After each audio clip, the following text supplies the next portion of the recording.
Sarah Martinez stood at the edge of the corporate boardroom, her pressed black suit a stark contrast to the sea of expensive ties and polished shoes surrounding the mahogany table.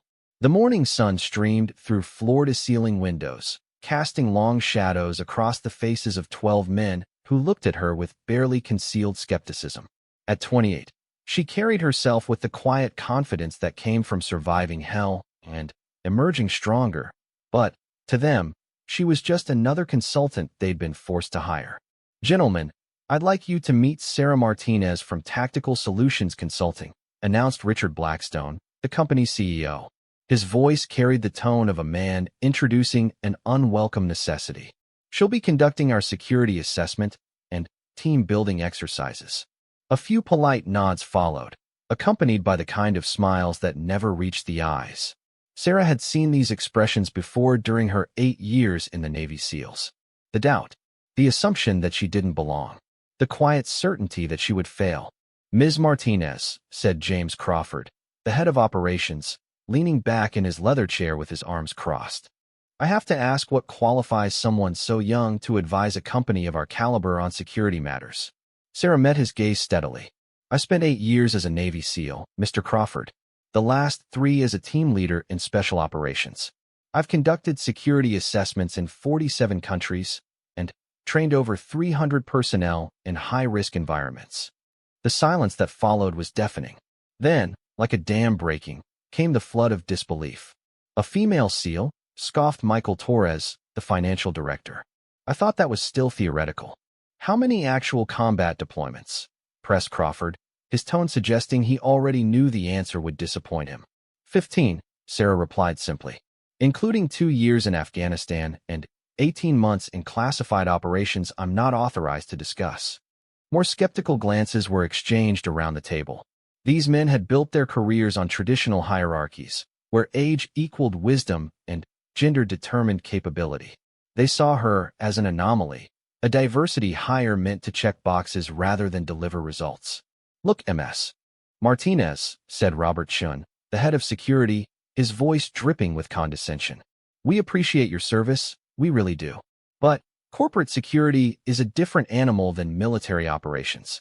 We're dealing with sophisticated cyber threats, industrial espionage, executive protection protocols. This isn't some desert outpost where you can solve problems with grenades and determination." Sarah felt the familiar fire building in her chest, the same flame that had driven her through BUD/S training when her instructors assumed she'd quit within the first week. The same fire that had kept her alive during a firefight in Kandahar when her team was outnumbered 3-1. "Mr. Chun," she said, her voice remaining perfectly level. "With respect, I've dismantled networks run by people who make corporate criminals look like amateur pickpockets. I've protected assets worth more than your annual revenue in environments where failure meant death, not just bad quarterly reports." Blackstone cleared his throat, clearly uncomfortable with the tension. "Perhaps we should move on to the agenda. Ms. Martinez, you mentioned you'd be conducting some kind of assessment." "A comprehensive security evaluation," Sarah confirmed, opening her tablet. "I'll need 3 weeks to examine your physical security, digital infrastructure, personnel protocols, and crisis response capabilities. I'll also be running your executive team through tactical scenarios to test decision-making under pressure." "Tactical scenarios?" Crawford laughed, the sound harsh in the polished room. "What are we going to do, rappel down the side of the building?" "Nothing that dramatic," Sarah replied with a slight smile. "Though I am curious to see how well you handle unexpected challenges. In my experience, the skills that keep you alive in combat translate remarkably well to high-stakes business environments." David Kim, the youngest member of the board at 42, leaned forward with interest. "What kind of challenges exactly?" "Problem-solving under pressure. Quick decision-making when information is limited. Maintaining composure when everything goes wrong. Leadership when people are looking to you for answers, and you're not sure you have them." "Those are interesting concepts," admitted Chun, though his tone remained dubious. "But I'm not convinced military exercises translate to our world." Sarah had heard variations of this conversation dozens of times. In the military, she'd fought for every ounce of respect, every opportunity to prove herself. The assumption was always the same. She didn't belong, couldn't handle the pressure, would crack when things got difficult. "Tell me about your most challenging security threat," she said, changing tactics. "What keeps you awake at night?" The men exchanged glances. Finally, Blackstone spoke up. "We've been dealing with persistent cyber attacks. Someone's been probing our systems for months. They haven't breached anything critical yet, but our IT department is stretched thin trying to keep up." "Any pattern to the attacks?" Sarah asked, making notes on her tablet. "They seem random," Torres said. "Different entry points, different methods. It's like they're testing our defenses systematically." Sarah nodded. "Classic reconnaissance. They're mapping your vulnerabilities before launching a coordinated attack." "How's your employee security training?" "Standard stuff," Chun said dismissively. "Annual presentations about password security and phishing emails." "When was your last penetration test?" 2 years ago. We passed." Sarah suppressed a smile. "Mr. Chun, with your permission, I'd like to run a small demonstration. Something to establish a baseline for our work together." "What kind of demonstration?" "A simple social engineering exercise. I'll see if I can gain access to sensitive information using only conversation and observation. If I succeed, you'll have a better understanding of your actual vulnerability levels. If I fail, you can proceed with confidence in your current protocols." The room fell silent again. Sarah could see the wheels turning in their minds. They wanted to refuse, to dismiss her as an outsider who didn't understand their sophisticated operation. But they also couldn't resist the opportunity to prove her wrong. "What are the parameters?" Crawford asked carefully. "I'll spend 1 day in your building as a consultant conducting interviews. I won't use any electronic devices or hacking tools, just conversation and observation. At the end of the day, I'll present what I've learned. If I can demonstrate significant security gaps, you listen to my recommendations. If not, I'll modify my approach to better suit your environment." Blackstone looked around the table, reading the faces of his team. They were all thinking the same thing. How much damage could one woman do with just talk? "All right," he said finally. "You have a deal. When do you want to start?" "Tomorrow morning," Sarah replied. "I'll need a visitor's badge and a basic cover story. Something about efficiency consulting or workflow analysis." "Done," Chin said, his confidence evident. "I'll personally escort you around the building to ensure you don't see anything too sensitive." Sarah smiled genuinely for the first time since entering the room. "That's very thoughtful, Mr. Chun. I appreciate your cooperation." As the meeting broke up, she gathered her materials and prepared to leave.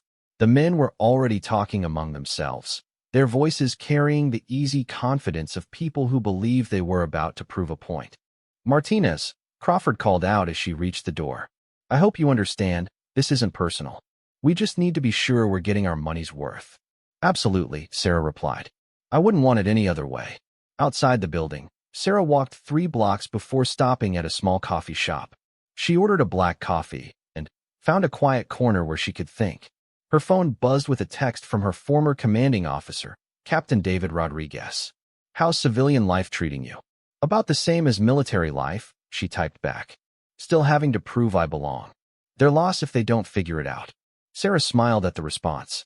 Rodriguez had been one of the few officers who'd judged her purely on performance.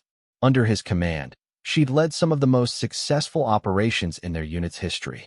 But that was a different world, where results mattered more than assumptions. She spent the next hour researching Blackstone Industries online, learning everything she could about their structure, personnel, and recent activities. The cyber attacks Torres had mentioned were more serious than they'd let on. A quick search revealed 3 separate incidents in the past 6 months where competitors had somehow gained access to proprietary information just before major contract negotiations.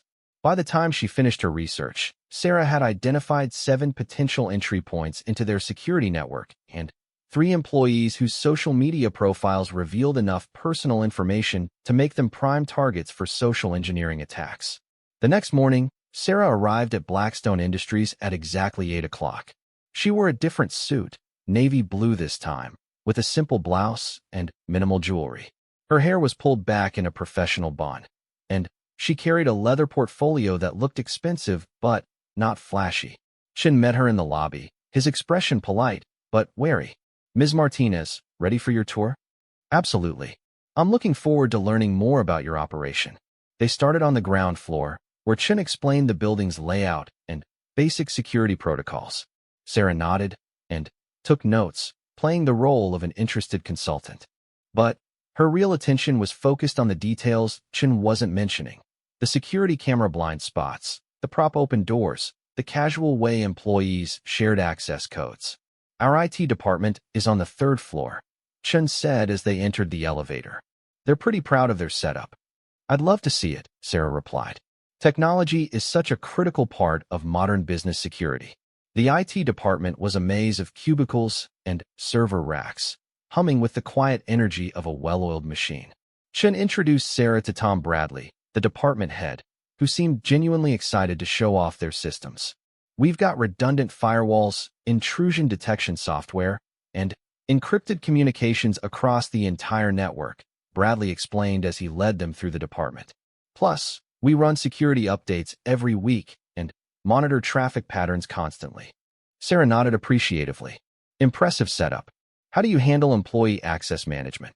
Smart cards for physical access, multi-factor authentication for network access. Every employee gets a unique login, and password requirements are updated quarterly. What about remote access? I imagine some employees work from home occasionally. Bradley's enthusiasm dimmed slightly. We have a VPN system, but, honestly, it's been a challenge. Employees forget their authentication tokens, share passwords to speed up access. We're constantly balancing security with productivity. There it was. The crack in the armor that Sarah had been looking for. That must be frustrating, she said sympathetically. Security protocols are only as strong as the people implementing them. Exactly, Bradley agreed, clearly relieved to find someone who understood his challenges. Just last week, I had 3 department heads asking me to simplify the remote access process because their teams were losing productivity. Chen shifted uncomfortably, recognizing that Bradley was revealing more than intended. Tom, maybe we should move on to the next department. But Sarah wasn't finished. She'd identified her target and was already building rapport. Mr. Bradley, I deal with similar challenges in my consulting work. Would you mind if I asked about your backup procedures? I'm always curious about disaster recovery protocols. For the next 20 minutes, Bradley walked Sarah through their entire backup system, emergency protocols, and network architecture. He was clearly passionate about his work and grateful for someone who showed genuine interest in the technical details. By the time they left the IT department, Sarah had learned the names of 3 system administrators, the location of their backup servers, the frequency of their security updates, and the fact that the CEO's assistant had a habit of calling the IT help desk to reset his password at least twice a month. Interesting operation, Sarah commented as they headed to the executive floor. Mr. Bradley clearly knows his business. Tom's good at what he does, Chen agreed. Maybe a little too eager to share technical details, but he keeps our systems running. They spent the rest of the morning touring various departments. Sarah met marketing teams, accounting staff, and operations managers. To each group, she presented herself as an efficiency consultant looking for ways to streamline workflows and improve productivity. What she was actually doing was conducting reconnaissance. In accounting, she learned that financial reports were stored on a shared drive that required department-level passwords, changed only every 6 months. The marketing team revealed that they regularly shared login credentials for social media accounts and cloud storage services. Operations staff complained about security protocols that slowed down their ability to access critical systems during emergencies. Each conversation revealed new vulnerabilities, new pressure points in the company's security infrastructure. But, more importantly, Sarah was building a profile of the corporate culture. These weren't bad people or incompetent employees. They were professionals trying to do their jobs efficiently, often despite security measures that seemed designed to slow them down rather than protect them. During lunch, Chun suggested they eat in the executive dining room, where Sarah was introduced to several senior managers who hadn't attended the previous day's meeting. They were polite, but distant, clearly informed about her background and skeptical about her methods. "So you're the consultant who's going to teach us about security," said Patricia Wells, the head of human resources. Her tone was neutral, but her expression suggested she'd already made up her mind about Sarah's value. "I'm here to learn as much as to teach," Sarah replied diplomatically. "Every organization has unique challenges. My job is to understand yours and suggest improvements where possible. And you think military training translates to corporate environments? Wells pressed. Leadership is leadership, Sarah said simply. The stakes might be different, but the fundamentals remain the same. Clear communication, decisive action, taking care of your people. Easy to say when you're dealing with soldiers who are trained to follow orders, Wells replied. Corporate employees are a bit more independent. Sarah smiled. In my experience, the best soldiers are independent thinkers who understand the mission and adapt when circumstances change. Blind obedience gets people killed. The comment hung in the air for a moment, drawing surprised glances from around the table. They'd expected military talk about discipline and following orders, not adaptability and independent thinking. After lunch, Chen took Sarah to the executive floor, where she was introduced to support staff and shown the company's crisis management center. It was an impressive setup, multiple screens displaying everything from stock prices to global news feeds, secure communication equipment, and detailed emergency response protocols. This is where we coordinate responses to major incidents, Chen explained. Natural disasters, cyber attacks, anything that could impact operations. Sarah studied the displays and equipment carefully. How often do you run drills? Quarterly tabletop exercises. All department heads participate. What about stress testing? Scenarios where multiple systems fail simultaneously. Chen hesitated. We focus on the most likely threats. Single-point failures, isolated incidents. Sarah nodded, making notes. Complex threats often involve cascading failures. One small breach leading to multiple compromises. Has that been factored into your planning? Not specifically, Chen admitted. Our approach has been to strengthen individual systems rather than plan for total failure scenarios. It was another piece of the puzzle. Blackstone Industries had good individual security measures, but they'd never tested how those measures would hold up under coordinated attack. They were like a fortress with strong walls, but no plan for what happened when enemies attacked from multiple directions simultaneously. The afternoon continued with meetings in research and development, where Sarah learned about proprietary projects and intellectual property protection measures. The R&D staff were even more secretive than other departments, but also more careless with basic security practices. She observed passwords written on sticky notes attached to monitors, confidential documents left on printers, and casual conversations about sensitive projects conducted in open areas where anyone could overhear. By 4 o'clock, Sarah had gathered enough information to demonstrate serious vulnerabilities in Blackstone's security infrastructure. But she wasn't finished. The real test would come when she attempted to access actual confidential information without raising suspicion. Mr. Chun, she said as they returned to the executive floor, would it be possible for me to interview Mr. Blackstone's assistant? I'd like to understand how information flows at the executive level. Chen checked his watch. Barbara should be available. She's been with the company for 15 years, knows the operation inside and out. Barbara Morrison was exactly what Sarah had expected, professional, efficient, and protective of her boss's time and information. She greeted Sarah politely, but with obvious wariness. Ms. Martinez, Mr. Chun tells me you're conducting some kind of efficiency assessment. That's right, Sarah replied, settling into the chair across from Barbara's desk. I'm particularly interested in how information moves through the organization. Communication bottlenecks, authorization delays, that sort of thing. What would you like to know? Sarah opened her portfolio and pulled out a prepared questionnaire. Let's start with daily workflows.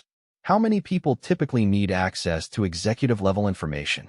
For the next 30 minutes, Barbara walked Sarah through the complex web of information sharing that kept Blackstone Industries running. Who had access to board meeting minutes? How financial reports were distributed? Which department heads received advance notice of policy changes?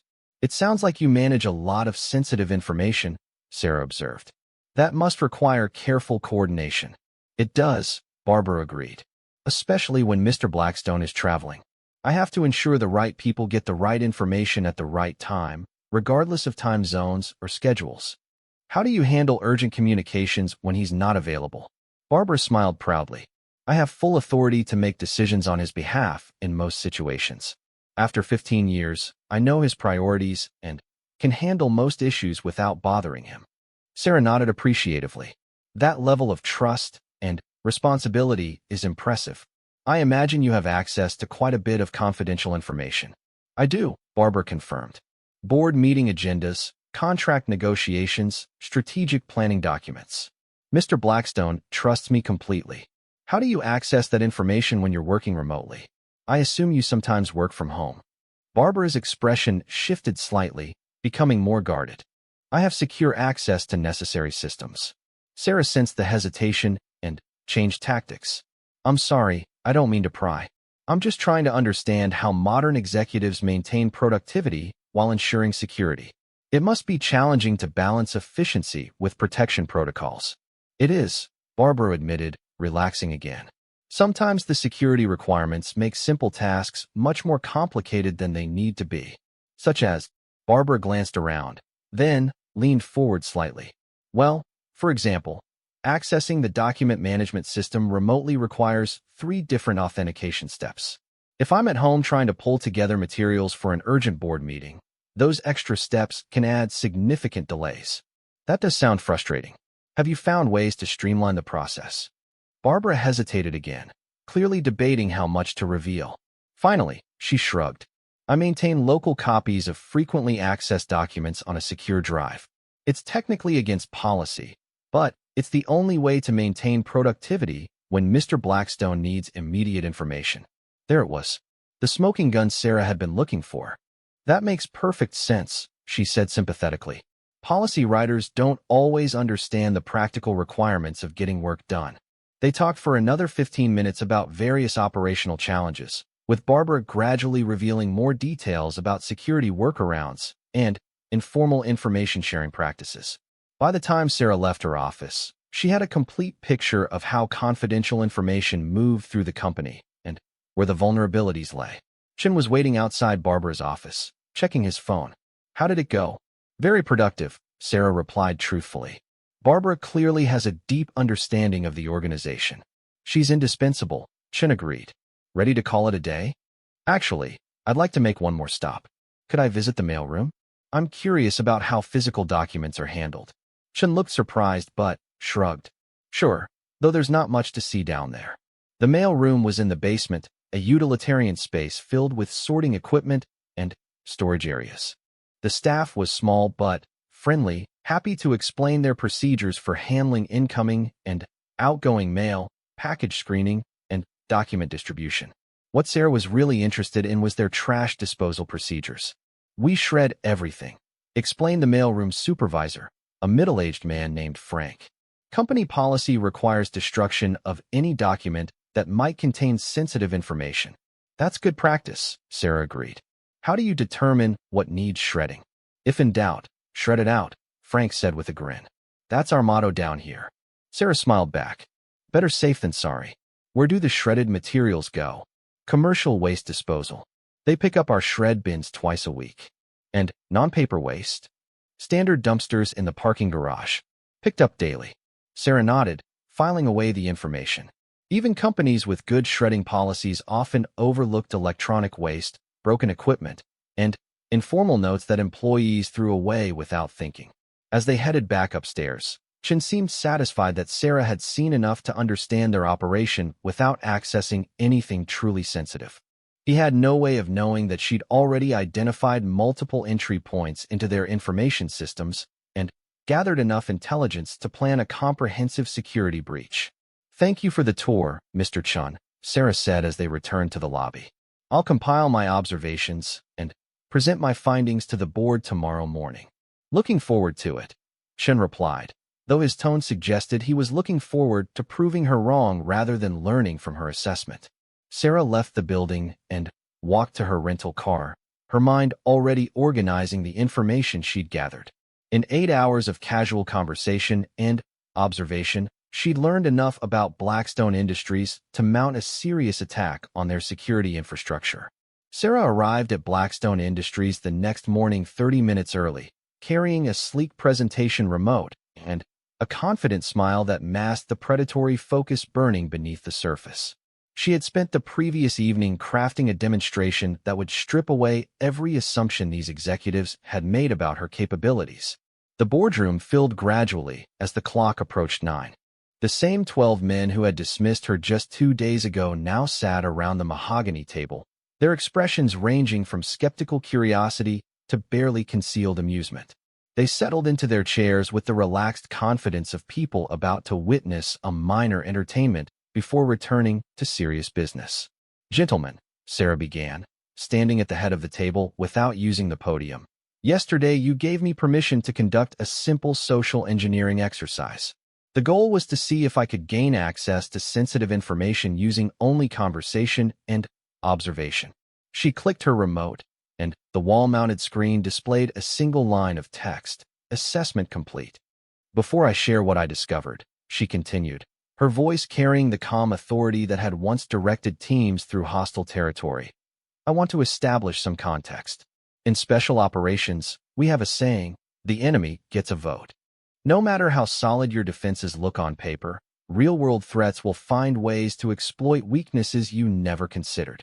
Crawford shifted in his seat, his earlier smugness beginning to fade. "Ms. Martinez, we understand the theoretical risks. Our question is whether you found any actual vulnerabilities during your visit." Sarah smiled, the expression carrying no warmth whatsoever. "Mr. Crawford, I'm going to share some information with you.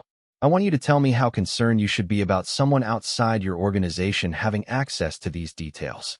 She clicked the remote again.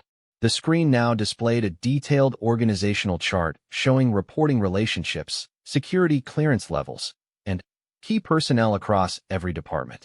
"This is your current organizational structure," Sarah said, her voice remaining perfectly level, "including the fact that Patricia Wells is considering retirement next year, but hasn't announced it yet. Tom Bradley is interviewing for positions at competitors because he feels undervalued, and David Kim is having an affair with a junior analyst in his department." The silence that followed was deafening. Wells's face went pale, Bradley's mouth fell open, and Kim looked like he might be sick. The other executives stared at the screen in shock, trying to process how an outsider could have gathered such intimate details about their organization. "How did you?" Blackstone began, then stopped, seemingly unable to finish the question. "Conversation and observation," Sarah replied simply. "The same methods any competent intelligence operative would use. But we're just getting started." She clicked to the next slide, which showed a network diagram of their computer systems, complete with server locations, backup procedures, and security protocols.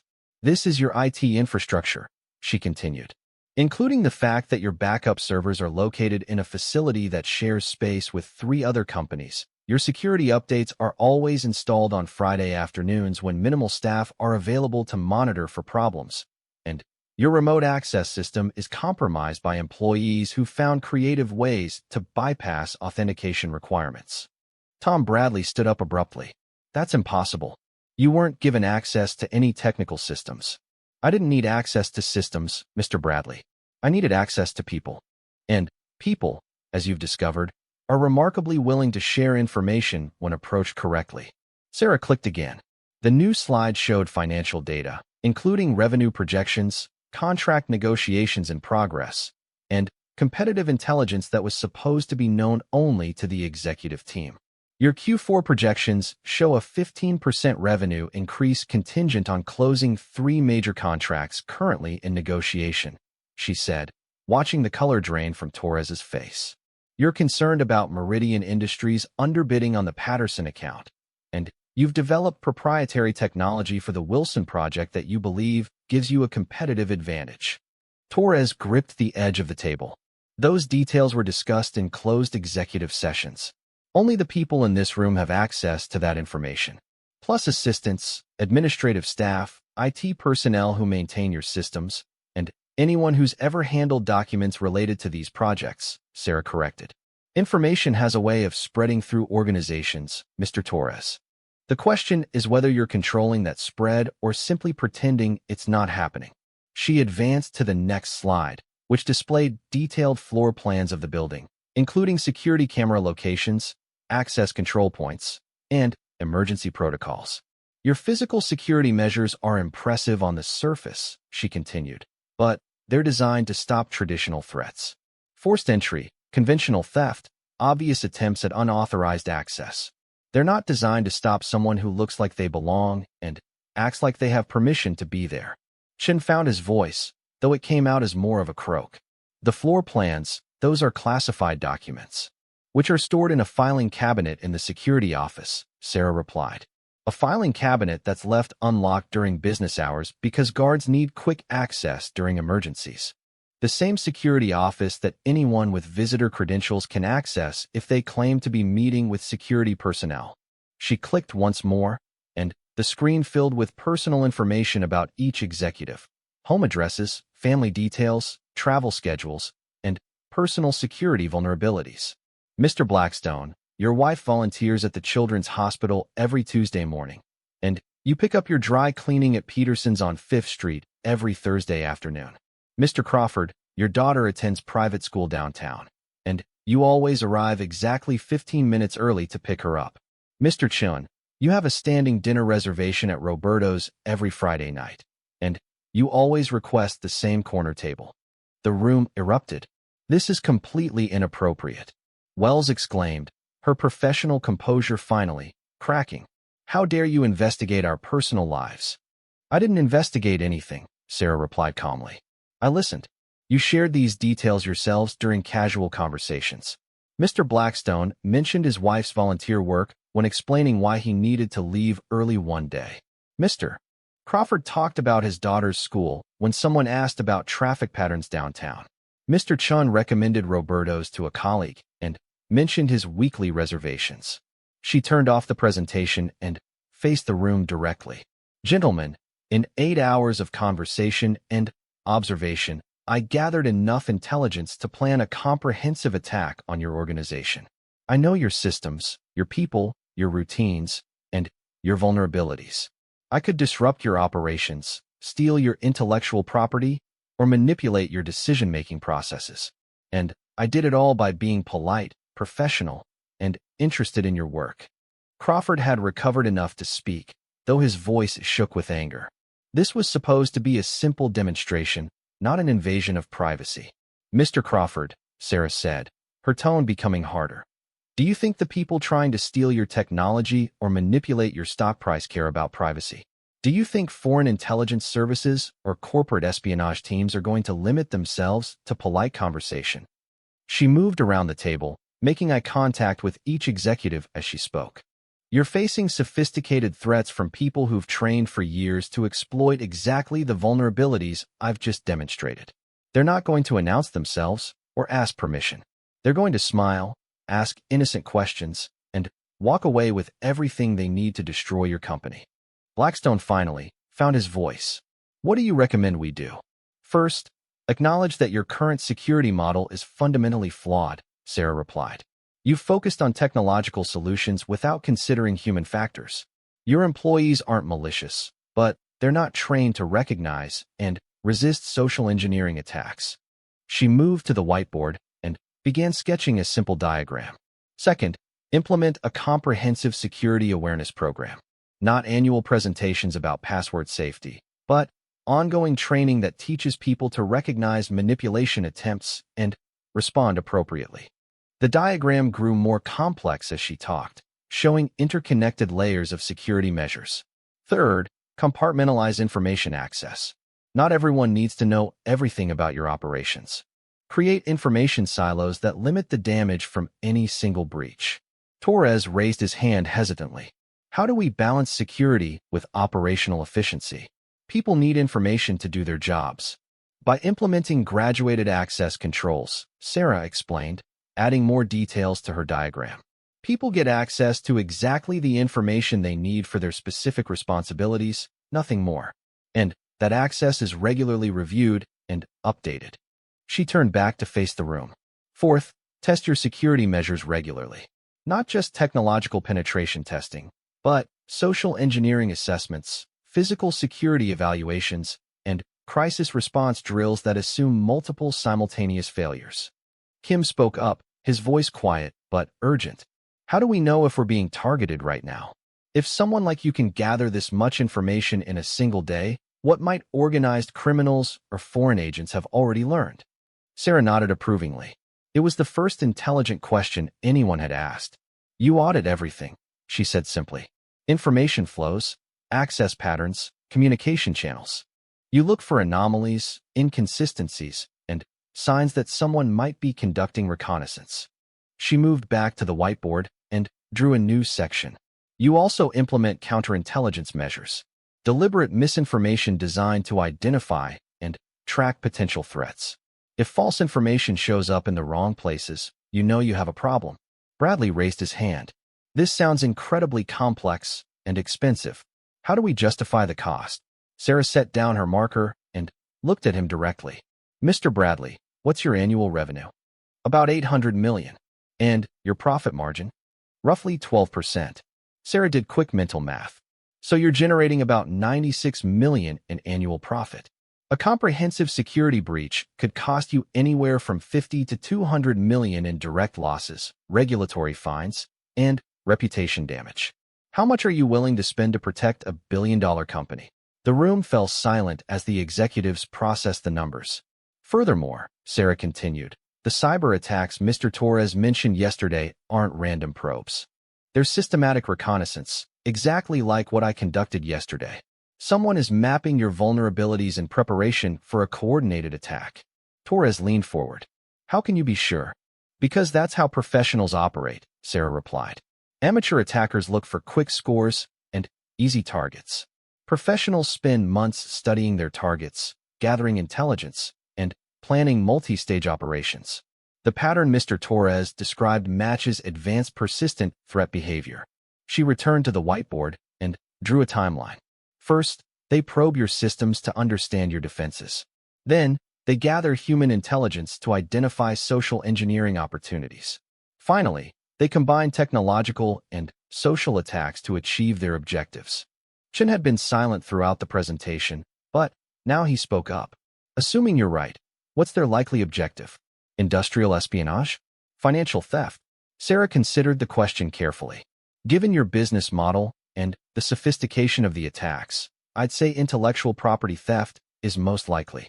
Your proprietary technology and contract negotiations are worth far more than any financial accounts they could access. She erased part of her diagram and redrew it with new connections. But they might also be positioning for market manipulation. If they can access your strategic planning documents and financial projections, they can make substantial profits through carefully timed stock trades or by selling intelligence to your competitors. Wells had been taking notes throughout the discussion. Ms. Martinez, assuming we want to implement your recommendations, how quickly can we get started? Sarah smiled, recognizing the shift in tone. They were no longer questioning her credentials or dismissing her expertise. They were treating her as a professional whose advice they needed. I can have a preliminary security assessment completed within 2 weeks, she said. That will identify the most critical vulnerabilities and provide immediate recommendations for addressing them. A comprehensive security overhaul would take about 6 months. Blackstone looked around the table, reading the expressions of his team. What would be involved in the preliminary assessment? Sarah moved to a fresh section of the whiteboard. Physical security evaluation, including building access, surveillance systems, and emergency protocols. Digital infrastructure assessment, covering network security, access controls, and data protection measures. Personnel security review, including background checks, access privileges, and training requirements. And operational security analysis, looking at information handling procedures, communication protocols, and decision-making processes. She paused to let them absorb the scope of work. I'll also conduct controlled penetration testing, similar to what I did yesterday, but more systematic. We'll identify exactly how an attacker might gain access to your systems and what they could accomplish once inside. Crawford, who had been silent for several minutes, finally spoke. And you can do all of this without disrupting our operations? Most of it, Sarah confirmed. Some testing will require brief system downtime, but we'll schedule that during low-impact periods. The goal is to identify problems without creating new ones. Bradley raised another concern. What about confidentiality? You've just demonstrated that you can gather incredibly sensitive information. How do we know you won't share it with competitors or other clients? Sarah had expected this question. It was always the next logical step once clients realized the extent of her capabilities. I'll sign comprehensive non-disclosure agreements covering all information gathered during the assessment, she said. I'll also submit to background checks and provide references from previous clients who can verify my discretion. She moved to the center of the room, addressing the group as a whole. Gentlemen, I understand your concerns. What I demonstrated today was unsettling, and it's natural to question whether you can trust someone with these capabilities. But consider this. I could have gathered all the same information without telling you about it. I could have sold it to your competitors or used it to manipulate your operations. Instead, I'm offering to help you protect yourselves against people who won't be as ethical. Torres nodded slowly. She has a point. If someone with hostile intentions conducted the same kind of reconnaissance, we'd never know about it. Exactly, Sarah confirmed. The threats you face are real and immediate. The question isn't whether you trust me specifically, but whether you're willing to take the steps necessary to protect your organization. Kim had been reviewing his notes during the discussion. Ms. Martinez, you mentioned counterintelligence measures earlier. Can you elaborate on what that would involve? Sarah returned to the whiteboard and drew a new diagram. Counterintelligence has two main components, defensive and offensive. Defensive measures protect your information from unauthorized access. Offensive measures help you identify and track potential threats. She sketched interconnected circles and arrows. On the defensive side, you implement strict information compartmentalization, conduct regular security audits, and train personnel to recognize and report suspicious activity. On the offensive side, you create honeypot systems designed to attract attackers, plant false information that can be tracked if it's compromised, and monitor external channels for signs that your information is being sold or shared. Chen looked intrigued. Honeypot systems, fake databases, documents, or systems that appear valuable but are actually traps, Sarah explained. If someone accesses them, you know you have an intruder. If information from them appears elsewhere, you can trace the leak back to its source. She added more detail to her diagram. You can also use this approach for personnel security. Create fake projects or false information that's only shared with specific individuals. If that information is compromised, you know exactly who had access to it. Wells looked uncomfortable with the implications. That sounds like spying on our own employees. It's monitoring for security breaches, Sarah corrected. The same way you monitor your computer systems for unauthorized access. The goal isn't to catch people making innocent mistakes, but to identify deliberate attempts to steal information or compromise your operations. Blackstone had been silent throughout the counterintelligence discussion, but now he spoke up with obvious concern. Ms. Martinez, this is starting to sound more like espionage than corporate security. Are we talking about legal activities? Sarah nodded, appreciating the question. Everything I'm describing is completely legal and widely used by companies that handle sensitive information. Banks, defense contractors, pharmaceutical companies, technology firms, they all implement some version of these measures. She erased part of her diagram and simplified it. The key is proportionality. You implement security measures that match the threats you face.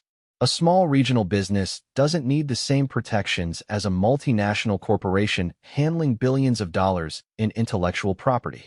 Torres had been doing calculations on his tablet. What kind of budget are we looking at for a comprehensive security overhaul? Sarah considered the question carefully. She needed to provide a realistic estimate without shocking them into abandoning the project. For a company your size, I'd estimate between $2 and $5 million for the initial implementation, then about 10% of that annually for ongoing maintenance and updates. The number hung in the air while the executives processed it. That seems like a lot, Bradley said finally. It's less than 6% of your annual profit, Sarah replied. And it's a fraction of what you'd lose in a major security breach. Target spent over $200 million dealing with their credit card breach. Equifax paid over $700 million in fines and settlements. Sony lost an estimated $15 billion in market value after their intellectual property was stolen. She moved to the front of the room and faced the group directly. Gentlemen, you have a choice. You can continue operating with your current security measures and hope that sophisticated attackers don't notice your vulnerabilities. Or you can invest in proper protection now, before you become a victim. Crawford had been silent for most of the discussion, but now he leaned forward with obvious interest. Ms. Martinez, assuming we decide to move forward, what would the timeline look like? Sarah pulled out her phone and checked her calendar. I can start the preliminary assessment Monday morning. That would take approximately 2 weeks and would provide you with a detailed report of your current vulnerabilities and immediate recommendations for addressing them. She looked around the room, gauging their reactions. Based on that assessment, we'd develop a comprehensive security improvement plan with prioritized implementation phases. Critical vulnerabilities would be addressed first, followed by systematic upgrades to your overall security infrastructure. Blackstone looked at his team, then back to Sarah. And you're confident you can provide meaningful improvements to our security posture? Sarah met his gaze steadily. Mr. Blackstone, yesterday I demonstrated that your current security measures wouldn't stop a competent amateur.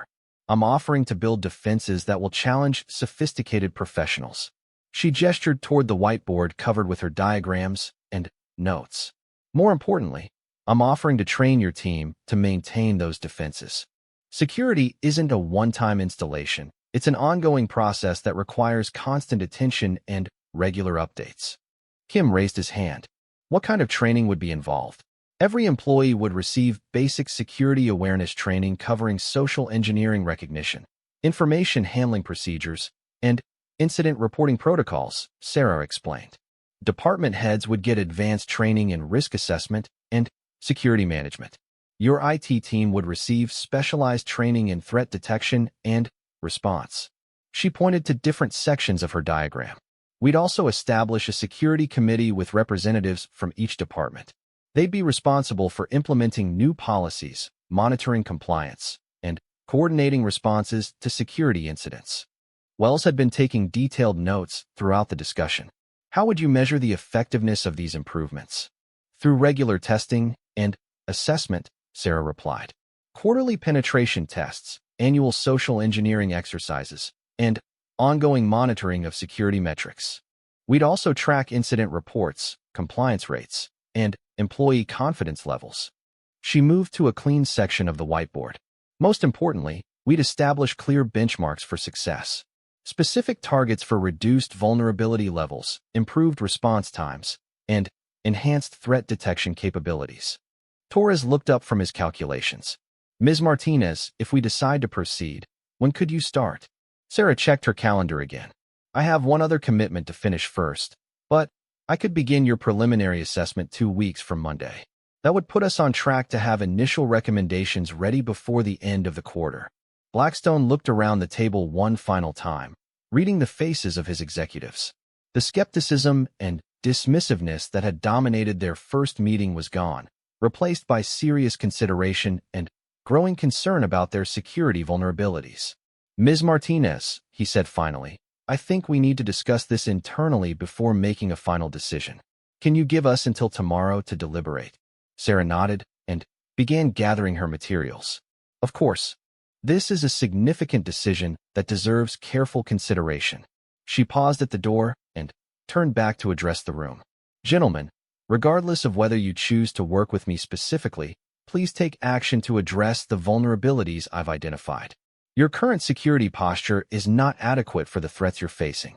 As she left the building, Sarah reflected on the morning's presentation. She had successfully demonstrated her capabilities and shifted their perception from skeptical dismissal to serious concern. More importantly, she had established herself as a professional whose expertise they needed rather than an outsider trying to prove herself. Her phone buzzed with a text message from Captain Rodriguez. How did the presentation go? The call came at 7:30 the next morning while Sarah was finishing her workout routine in the hotel's fitness center.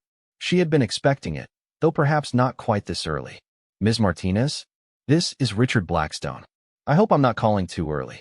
Sarah switched off the treadmill and grabbed her towel. Not at all, Mr. Blackstone. I'm an early riser. Good. We've made our decision. We'd like to proceed with your security assessment, but we have some additional requirements we'd like to discuss. Sarah smiled to herself. Additional requirements usually meant they'd spent the night researching similar security breaches and had worked themselves into a state of controlled panic. I'm listening. We need to accelerate the timeline. Recent events have made us realize we can't afford to wait 2 weeks to get started. What kind of recent events? Blackstone's voice carried a tension that hadn't been there during yesterday's meeting. We discovered unauthorized access to our systems overnight. Someone spent approximately 3 hours browsing through our financial databases and strategic planning documents. Sarah felt her pulse quicken. This wasn't coincidence. Someone had been watching Blackstone Industries, waiting for the right moment to strike. Her security demonstration had probably triggered accelerated action from whoever had been conducting reconnaissance. Have you contacted law enforcement? We're hesitant to involve outside authorities until we understand the scope of the breach. That's why we need your help immediately. Sarah grabbed her phone and headed toward the hotel elevator. I can be at your office within an hour. Don't let anyone access the compromised systems until I can examine them. Already done. Tom Bradley has isolated the affected servers and is preserving the access logs. Good. Who else knows about the breach? Just the executive team and Bradley. We're treating this as a code-red security incident. Sarah reached her hotel room and immediately began gathering her equipment. Mr. Blackstone, I need you to understand something. If this is a sophisticated attack, they're probably monitoring your communications. Don't discuss the breach over email or phone except on secure lines. How do we establish secure communications? I'll bring encrypted devices when I arrive. Until then, assume everything you say or send electronically is being monitored. After ending the call, Sarah quickly showered and dressed in dark slacks and a blazer that concealed the tactical gear she'd need for a comprehensive security investigation. She loaded her laptop bag with specialized equipment, network analysis tools, forensic software, secure communication devices, and detection equipment that would help identify any ongoing surveillance. The drive to Blackstone Industries took 25 minutes through morning traffic. Sarah used the time to mentally prepare for what she might find. Professional attackers who had spent months conducting reconnaissance wouldn't simply grab information and disappear. They would establish persistent access points, plant monitoring software, and position themselves for long-term exploitation of the compromised systems. Blackstone met her in the lobby personally, an unusual break from corporate protocol that signaled just how seriously they were taking the situation. Tom Bradley is waiting for us in the IT department, he said as they entered the elevator. He's been working since midnight trying to understand what happened. Has he found any indication of how they gained access? Nothing obvious. No failed login attempts, no suspicious network traffic patterns, no evidence of malware. It's like they had legitimate credentials. Sarah's expression darkened. That's exactly what I was afraid of. They found Bradley in the IT department surrounded by multiple monitors displaying log files, network traffic patterns, and system status reports. He looked exhausted, but focused, the kind of concentrated intensity that came from dealing with a crisis that threatened everything he'd worked to build. Ms. Martinez, thank you for coming so quickly, he said without looking up from his screens. I've never seen anything like this. They accessed our systems for 3 hours and 17 minutes, browsed through dozens of sensitive files, but didn't trigger a single security alert. Sarah set down her equipment bag and moved to examine his displays. Show me the access patterns. Bradley pulled up a complex timeline showing system access across multiple servers. They started with low-level financial databases, then moved systematically through strategic planning documents, contract negotiations, and research and development files. Did they copy anything? That's the strange part. There's no evidence of file transfers, downloads, or external communications. They just looked at everything. Sarah studied the patterns more carefully. Mr. Bradley, this isn't strange. It's professional.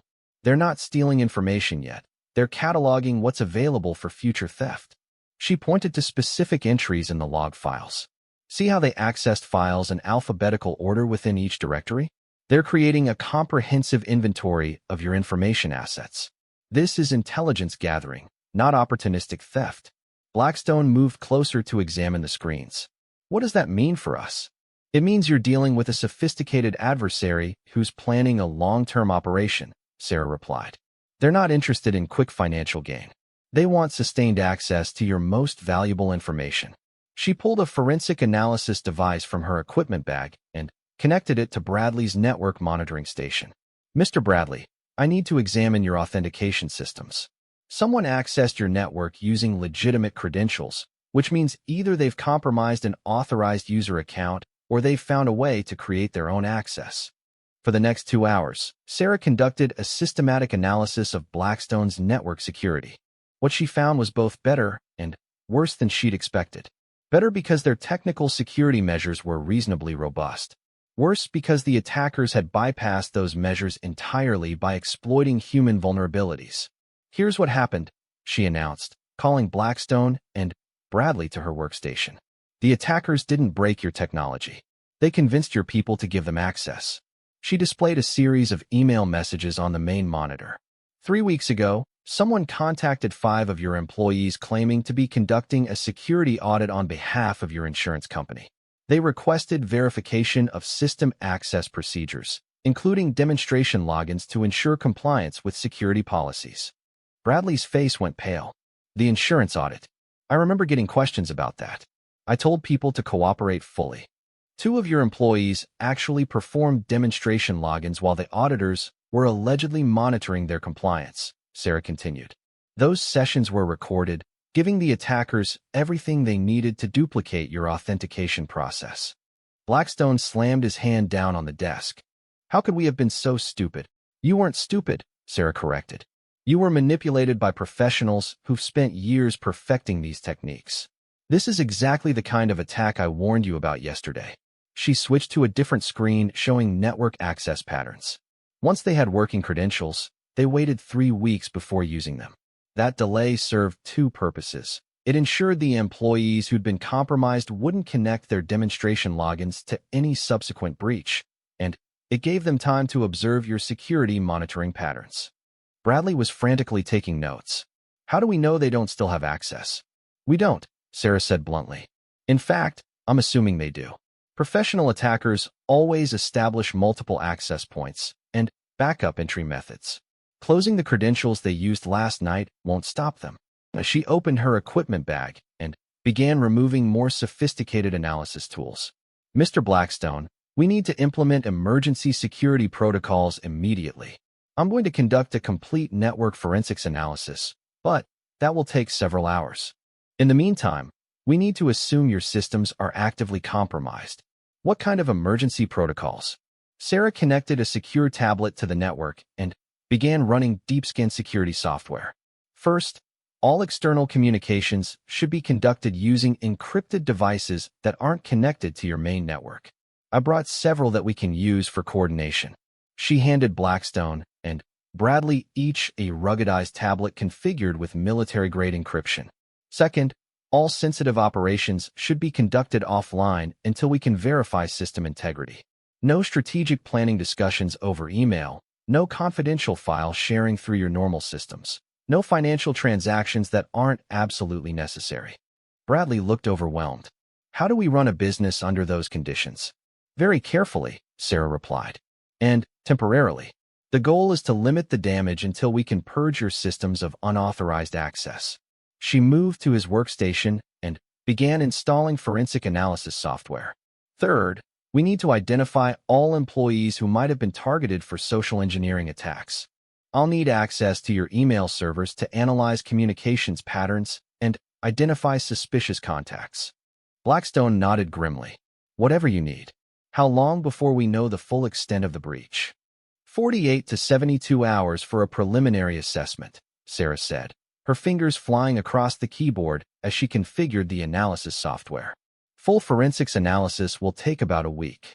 She paused and looked directly at both men. But I need you to understand something. This isn't going to be a simple cleanup operation. Professional attackers who've gained this level of access to your systems have probably planted persistent monitoring tools, backup access methods, and data collection software throughout your network. Removing them will require rebuilding significant portions of your IT infrastructure. Bradley's shoulders sagged.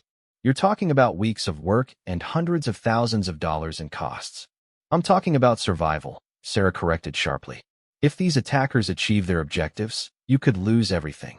Proprietary technology, competitive intelligence, financial data, customer information, all of it could be compromised or stolen. She returned to her analysis, pulling up network traffic patterns from the past month. Furthermore, once they've established access to your systems, they can manipulate your operations in ways that go far beyond simple theft. They could sabotage research projects, leak information to competitors, or manipulate your financial data to cause stock price fluctuations. Blackstone moved closer to observe her work.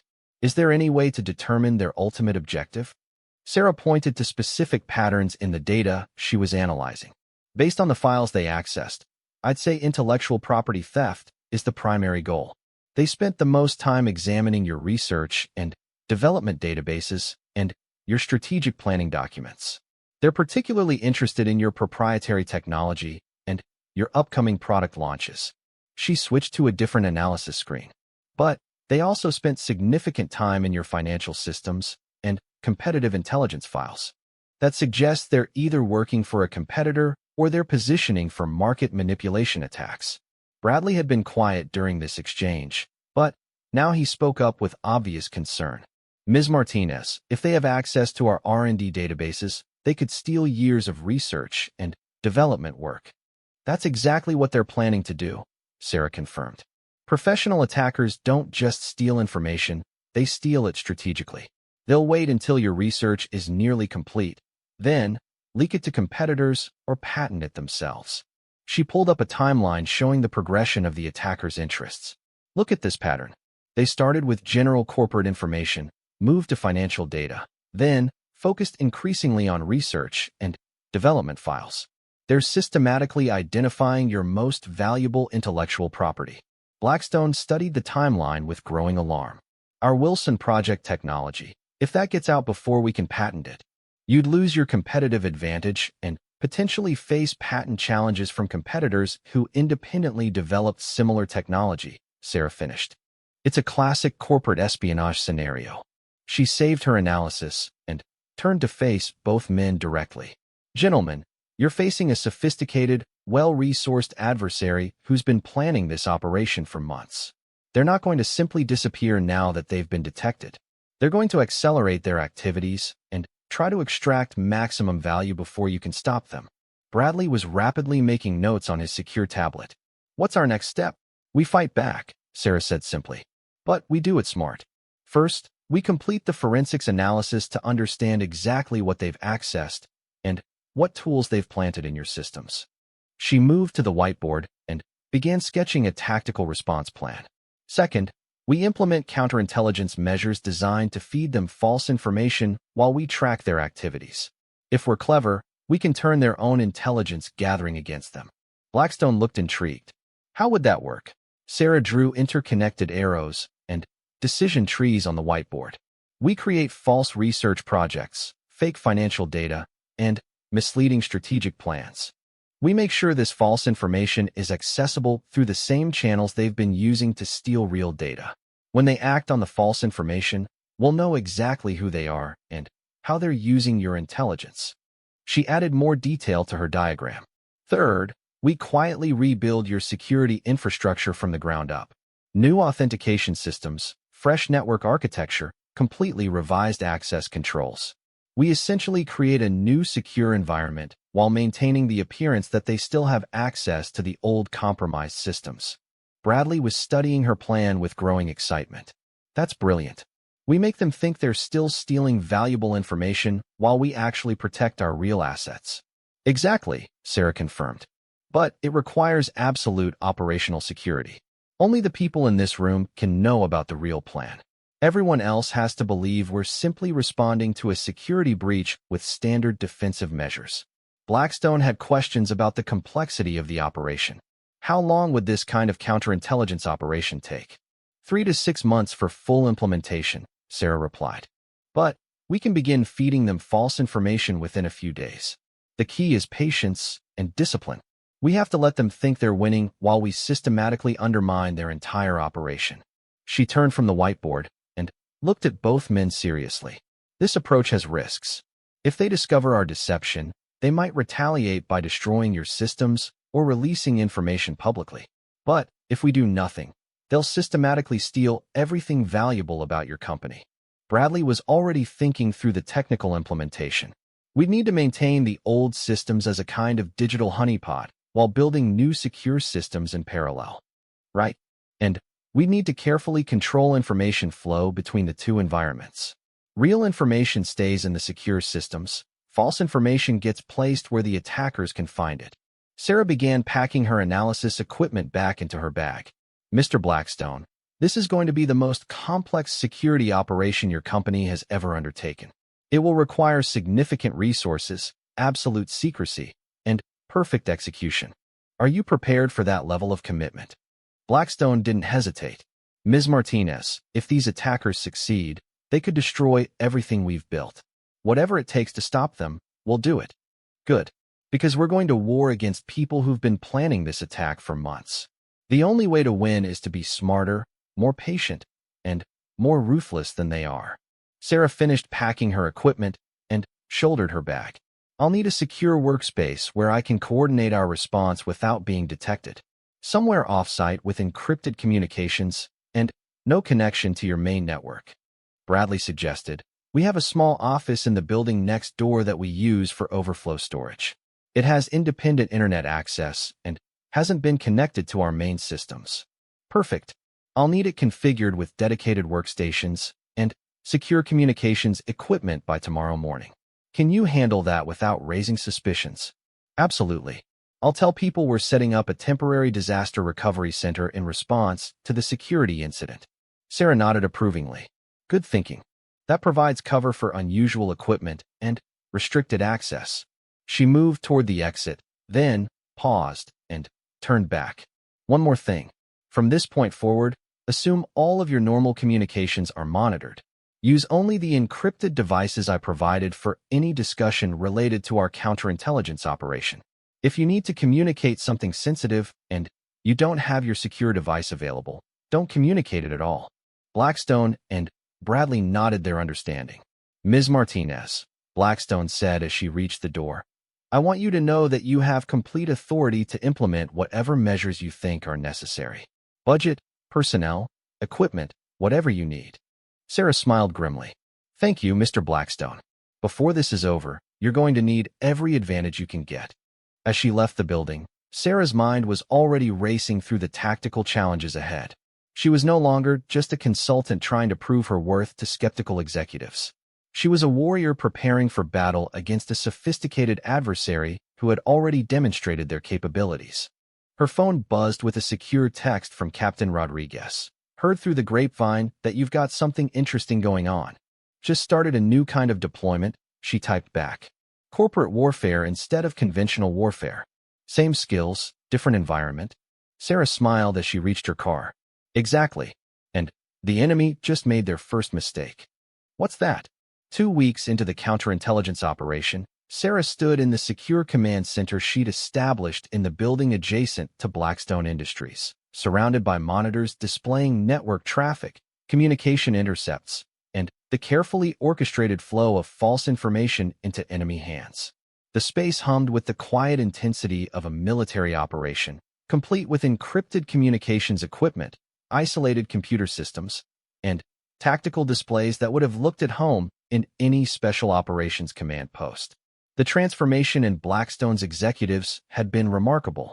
The skeptical businessmen who had once dismissed her as an unqualified outsider now deferred to her tactical expertise and followed her operational security protocols without question. They had learned firsthand what it meant to face a sophisticated adversary, and they had discovered that conventional business wisdom was inadequate for the kind of warfare they now found themselves fighting. Status report, Sarah said as Bradley entered the command center carrying a secure tablet and looking considerably more confident than he had during their crisis meeting 2 weeks earlier. The attackers took the bait, he announced with evident satisfaction. They've downloaded our false R&D specifications for the Wilson project and spent 3 hours analyzing our fabricated financial projections. Sarah examined the activity logs on her primary monitor. Any indication they suspect the information is false? None whatsoever. They're treating it exactly like the legitimate data they stole previously. Same access patterns, same analysis methods, same external communication protocols. She nodded approvingly. The false intelligence operation was proceeding exactly as planned. By feeding the attackers carefully crafted misinformation, they were not only protecting their real assets, but also gathering valuable intelligence about their adversaries' methods, objectives, and organizational structure. What about the patent trap? Bradley smiled grimly. They filed provisional patents on our false technology designs 3 days ago. Our legal team is prepared to challenge those filings as soon as they become public. It was a brilliant tactical move that Sarah had learned during her military service. When facing an enemy who was stealing intelligence, sometimes the best response was to feed them information that would expose their activities and compromise their operations. Excellent. That gives us legal proof of the intellectual property theft and provides evidence for criminal prosecution. What's the status of our real R&D operations? All legitimate research has been moved to the secure systems you designed. The attackers have no access to our actual technological developments. Sarah switched to a different monitor displaying communication intercepts from the attacker's network. Mr. Bradley, take a look at this. We've identified their command structure. The screen showed a sophisticated organizational chart based on communication patterns, timing analyses, and operational indicators that Sarah had pieced together through systematic intelligence gathering. They're running a cell-based operation with at least 12 operatives, she explained, pointing to different nodes in the network diagram. 4 technical specialists handling the computer intrusions, 3 social engineering experts who conduct the human intelligence gathering, 2 analysts who process stolen information, and at least 3 coordinators who interface with the client. Bradley studied the diagram with growing amazement. You've mapped their entire organization? Most of it. Professional intelligence operations leave signatures if you know what to look for. Communication timing, operational patterns, technical methodologies, they all reveal information about structure and capabilities. She highlighted specific connections in the network chart. More importantly, we've identified their external communication channels. They're reporting to someone outside the immediate operational team, probably the client who hired them to steal your information. Bradley leaned closer to examine the data. Can we trace those communications? We're working on it. But we have to be careful not to reveal that we've detected their operations. If they realize we're conducting counter-surveillance, they'll change their methods, and we'll lose our intelligence advantage. Sarah moved to another workstation where additional analysis was running. The good news is that we're now controlling the flow of information they're stealing. They think they're conducting successful espionage, but they're actually receiving exactly what we want them to have. She pulled up a timeline showing the progression of false information the attackers had accessed. Next week, they're going to discover evidence that Blackstone Industries is planning a major acquisition that will significantly increase the company's market value. They'll probably try to profit from that information through stock manipulation. Bradley looked concerned. Won't that create problems for the company's actual stock price? Only temporarily, and only if they act on the false information. But we'll be monitoring trading patterns, and we'll have advance warning of any market manipulation attempts. We can coordinate with securities regulators to trace the trades back to their source. Sarah switched to a secure communication device as it chimed with an incoming message. Speaking of coordination with authorities, I've been working with federal investigators who specialize in corporate espionage cases. They're very interested in our intelligence about this operation. She read the message and smiled with satisfaction. Agent Thompson from the FBI Cyber Division wants to meet tomorrow morning. They've been tracking similar attacks on other companies and believe this might be part of a larger espionage campaign. Bradley's expression shifted to one of surprise and concern. Other companies? How many? Sarah displayed a map on the main monitor showing the geographic distribution of related attacks. At least 15 companies in the past 18 months. All of them technology firms with valuable intellectual property, all attacked using similar methods. Your case might be the break they need to identify and prosecute the entire network. She highlighted several locations on the map. The pattern suggests a coordinated campaign targeting specific types of technology and research. Military applications, advanced materials, artificial intelligence, quantum computing, all areas with high commercial and strategic value. Bradley was taking detailed notes on his secure tablet. Does this change our operational approach? It expands our mission, Sarah replied. We're not just protecting Blackstone Industries anymore. We're gathering intelligence that could stop attacks on multiple companies and potentially expose foreign intelligence operations. She moved to the tactical planning board where she'd outlined their counterintelligence strategy. That means we need to be even more careful about operational security and evidence preservation. Everything we discover needs to be documented in a way that will support criminal prosecution. The secure communication device chimed again with another message. Mr. Blackstone wants an update on our progress, Sarah announced after reading the message. He's particularly concerned about the timeline for resolving this situation. Bradley looked up from his notes. How do we define resolution? The attackers are still active, even though we've contained their access to legitimate information. Sarah considered the question carefully. It touched on one of the fundamental challenges of counterintelligence operations, the tension between immediate security and long-term strategic objectives. We have several options, she said, moving to the planning board. We can expose the attackers immediately, which would stop their activities but might not lead to arrests or prosecution.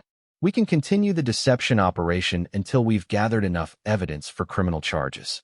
Or we can coordinate with federal authorities to time our revelation for maximum impact on the broader espionage campaign. She drew decision trees showing the consequences of each approach. The challenge is that each option involves different risks and timeframes. Immediate exposure minimizes further damage but reduces our intelligence value. Extended operations maximize intelligence gathering but increase the risk of discovery. Bradley was studying the decision trees intently. What's your recommendation? We maintain the current operation for another 4 weeks while coordinating closely with federal investigators, Sarah replied. That gives us time to document the complete scope of the attacks and provides law enforcement with the evidence they need for successful prosecution. She highlighted key elements of the timeline. During that period, we gradually increase the value and specificity of the false information we're feeding the attackers. We make them think they're gaining access to increasingly sensitive material, which will encourage them to reveal more about their objectives and methods. Bradley nodded his understanding. And we document everything for the federal case. Exactly. By the time we expose the operation, we'll have comprehensive evidence of their methods, objectives, organizational structure, and external connections. That kind of intelligence package significantly increases the likelihood of successful prosecution. Sarah's secure phone rang with an encrypted call from Blackstone. Mr. Blackstone, we're making excellent progress. The attackers are completely unaware that we've detected their activities and are continuing to steal the false information we're providing. Blackstone's voice carried a mix of relief and continued tension. What about our real operations? Are we secure? Completely. All legitimate data and systems have been isolated from their access. They're essentially operating in a digital sandbox that we control entirely. She walked to the main display showing the attackers' activity patterns. More importantly, we've identified their complete operational structure and have been sharing intelligence with federal authorities. This case is likely to result in arrests and prosecutions that will significantly disrupt corporate espionage activities. How much longer before we can return to normal operations? Sarah considered her response carefully. Blackstone deserved honesty about the complexity and duration of the operation, but she also needed to maintain his confidence in their eventual success.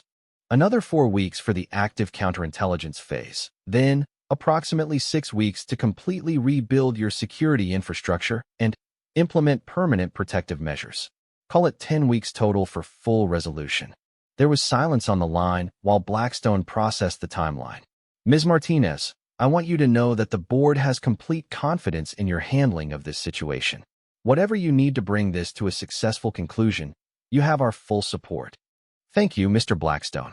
Your trust and support have been essential to our success so far. They assumed I was just another corporate consultant. They have no idea what they're really up against. She started her car and pulled out of the parking garage, already planning her next moves. The attackers had spent months preparing for this operation, but they'd made one critical error. They'd challenged someone who'd spent 8 years learning how to fight and win against impossible odds. Now it was time to show them what happened when they underestimated a Navy SEAL. Better than expected, she typed back. I think they're starting to understand what they're up against. And what you bring to the fight. Sarah smiled as she reached her car. That too. More importantly, she'd confirmed what she'd suspected from the beginning. Their security measures were designed by people who understood technology but didn't understand human behavior. They'd built impressive walls, but left the gates wide open. Tomorrow, she would show them exactly how wide open those gates were. And, perhaps, for the first time in her civilian career, she would finally get the respect her military service had earned her.